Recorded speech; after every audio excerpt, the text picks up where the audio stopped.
வேளையில நீங்க ஒரு முடிவெடுங்க. என் தேவனே, நான் உண்மையும் உத்தமத்தோடு உமக்கு வாழ்கிற ஒரு வாழ்க்கையை நான் காணிக்கையாக ஒப்பு கொடுக்க போகிறேன்ப்பா.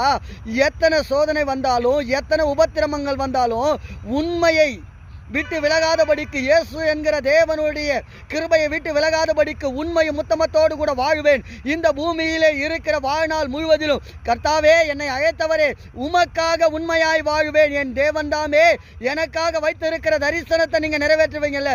யோசேப்புக்கு அப்படித்தானே உண்மையும் உத்தமத்தோடு கூட வாழ்ந்தாரப்பா. ஆனா தரிசனம் லேட்டாச்சு, ஆனா சொன்ன சொல்லை தேவன் காப்பாற்றினீர் இல்ல. அப்போ நீங்களும் இன்னைக்கு ஒரு முடிவெடுங்க. உண்மையும் உத்தமத்தோடு உங்க வேலையில நீங்க வாழ்கிற போது, உங்க குடும்பத்தில் வாழ்கிற போது மிகப்பெரிய போராட்டம் வரும். போராட்டத்தின் மத்தியிலே தேவன் உங்க கூட இருக்கிறார் என்பதை மாத்திரம் நீங்க மறந்துடக்கூடாது. ஆமென். தேவ பிள்ளைகளே, உண்மையா வாழ்வது ரொம்ப கஷ்டம். ஆனாலும் அந்த உண்மையிலே கர்த்தர் உங்க கூட இருந்து உங்களை வாழ வைப்பார், உங்களை ஆசீர்வதிப்பார், உங்களுக்கு நன்மையானதை தருவார். தேவனுடைய பரிபூர்ண ஆசீர்வாதத்தை நீங்கள் பெறுவீர்கள். எத்தனை பெரிய போராட்டம் வந்தாலும் உண்மையா வாழ்வேன்.